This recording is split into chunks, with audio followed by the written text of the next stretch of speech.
We're on to the next one. You smell that? What is that? Ooh, yeah. The Big Short. So, you know, not to nerd out a little bit here, but I used to do mortgages back in the day, and it's crazy to think how our economy pushes business to happen and transactions to be made. And it's just a bunch of retards selling crappy stuff to other retards out there. And now that I'm out, like, kind of like as a social type of industry, like I'm a networker in my job now, there's just a lot of people who don't know what they're doing, but they are doing things with people's lives. But, you can't blame it all on these people. It's also, man, everyone just has their heads in the sand. Everyone on every. Just be smart out there, guys. What's that smell? This is a good movie. No. Watch it. Opportunity. No. Money. Sell. I smell money. Okay. Chris. Sellers, man. Sorry. This is your basic mortgage bond. All right? The originals were simple. They were just thousands of AAA mortgages bundled together, guaranteed by the U.S. government. Mortgage-backed securities. Someone had the great idea to start using these as trading instruments just like a stock. And banks will trade mortgages back and forth for prices and interest rates and, a little bit of this, a little bit of that. It would be the little guy, the little loan officer knocking door to door. Hey, do you need a loan? You trying to sell your house? Trying to buy a house? Well, I can meet you with this. We got a realtor. We can help you put your house up for sale. But I'm the loan guy. Give me your income. Let's put the application together. You're gonna have to let's order appraisal. Make sure everything's set. Predatory loans are out there, and when you have people who are making money on commission, what do you think it's incentivizing them to do? You want to take out the biggest loan, and there's people out there who had spills. Tim Dillon comes to mind. He's a comedian, and I've been watching some of his videos too on YouTube. Check out Tim Dillon because he used to sell mortgages as well, and he has it down. It's the spiel. It's, when you're taking out a mortgage, you're having a tax advantage when you're buying a home or when you're putting debt against your house. That's why having debt could be in your favor. Many people with money leverage themselves to the tits, and then you just start talking to people how debt can help them, and they start making some bad decisions, and they can't pay back those loans, and then they lose their house. Or who knows what happens. But we put it all on the government's dime, on the American people's dime, really. That's what we do. And that's how, and that's how the economy is going to push itself in the boom again. It's going to be, hey, we need to start selling shit. The modern ones are different. They're private, and they're made up of layers of tranches. A tranche. The highest level AAA is getting paid first. The lowest rated B is getting paid last, taking on defaults first. Now, obviously, if you're buying Bs, you can make more money, but they're a little risky. Sometimes they fail. You make more money because you're getting a better premium for taking on that risk. Somewhere along the line, these Bs and double Bs. It's expensive to have bad credit. To dog shit. Where's the trash? Behind you. I'm talking rock bottom FICO scores. Practically no credit out there. This was during a bubble, and there are bubbles. They exist. They come in cycles. You're gonna have times where government starts pushing money and saying, okay, we need to have so many houses sold. Guess what happens? They start incentivizing, taking away regulation, making it easy. Then you start having the ninja loans. And if you don't know what a ninja loan is, that's no income, no job. I mean, that's, what is it? No income, no job or assets. So why are you getting this loan? Well, because you're I believe in you. You're starting this business. I can see potential. You deserve this $700,000 home.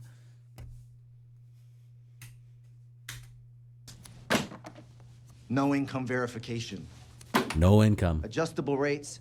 Dog shit. Balloons. You know what? Let's just push this off into the future, because in 7 years or in 10 years, when you have more time to adjust and you've been in your home, you'll have a better plan. The future you is going to thank yourself to give you this now, and you can set some time aside and you'll know this is coming. You know, most loans, when they balloon, they actually they turn to shit. It's basically, balloons here, time to pay the loan off. You either can refinance with us and we're going to bend you over at today's rates. Hopefully that you're in a better situation, but if not, and I'll tell you something, the house always wins. The bank knows what they're doing. It's priced just right. And even if there was cuts, even if the rates were to go down, believe me, the federal bank's not doing anyone favors. The bank makes money. You just got to make sure that you're not, you're not drowning in that debt. That payment doesn't go too crazy when the interest, when the interest starts doubling, keeps going up.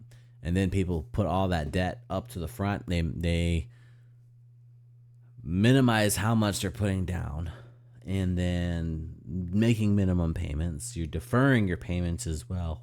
Oh, love it. Just a whirlwind of chaos. The default rates are already up from 1% to 4%, fellas.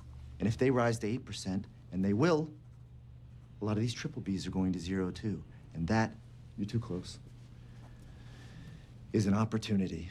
Okay, you're saying that at 8% the bonds fail, and we are already at 4%? That's right. If they go to 8, it's Armageddon. Yeah, that's right. How come nobody's talking about this? You're completely sure of the math. Bonds are supposed to be That's my quant. You're what? very My safe, quantitative, conservative, my low math risk. specialist. Look at him.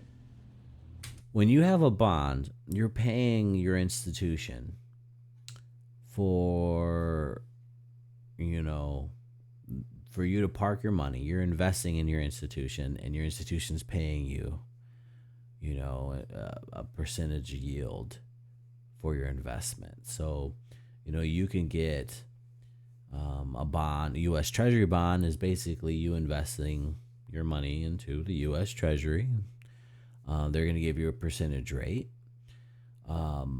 What's scary is bonds are supposed to be practically guaranteed, because the government's always going to be able to print money, and money is supposed to be credible. It's kind of on our economy, because we don't have a gold standard anymore. We have a credit and debt standard, basically.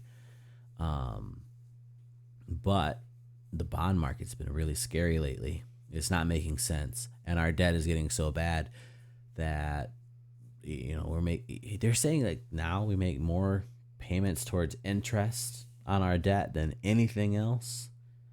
And it's hard to explain in layman's terms, because my feeble mind kind of understands how everything is interweaved. But if our bond market fails, in terms of like the U.S. Treasury, kind of like what they're referring to here was like mortgage securities, is if the market fails and there's no faith in the ability of these institutions to pay off their debt, that's bad news.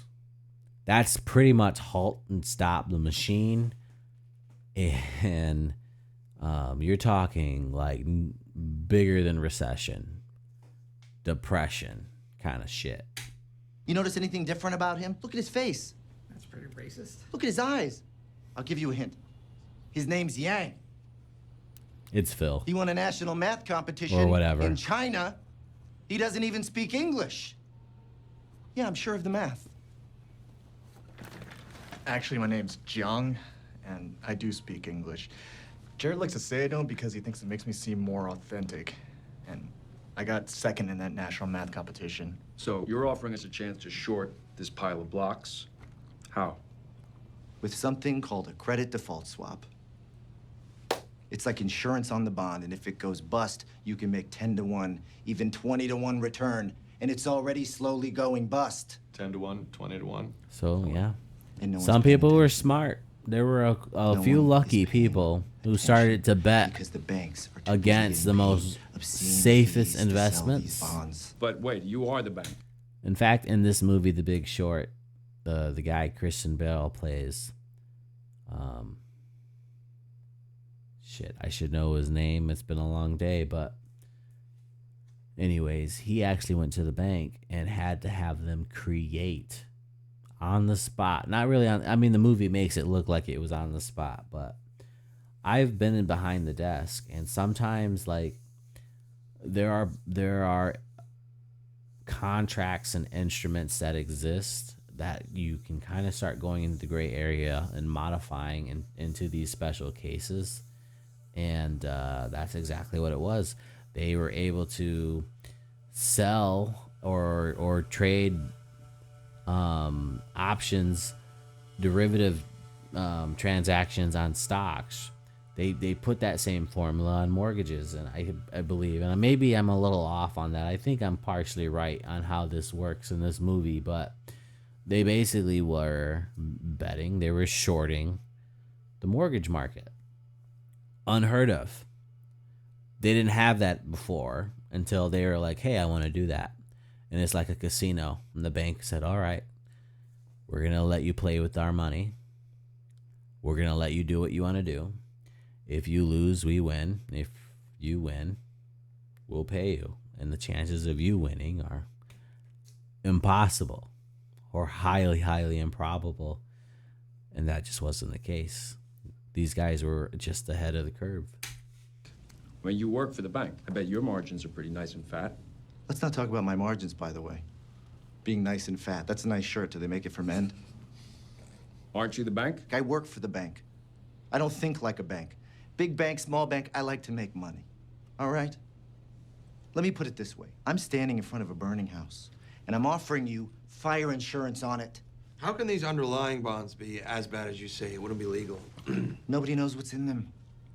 Nobody knows what's in the bonds. I've seen some It's that all are a mystery. 65% AAA rated, that I know for a fact are filled with 95% subprime shit with FICOs below 550. Get the fuck out of here. You want me to really blow your mind? When the market deems a bond too risky to buy, what do you think we do with it? Take a guess.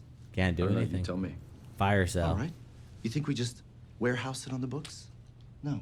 We just repackage it with a bunch of other shit that didn't sell and put it into a CDO. A CDO. Yes, a CDO. What is that? This is where we take a bunch of Bs, double Bs, and triple Bs that haven't sold, and we put them in a pile. And when the pile gets large enough, the whole thing is suddenly considered diversified.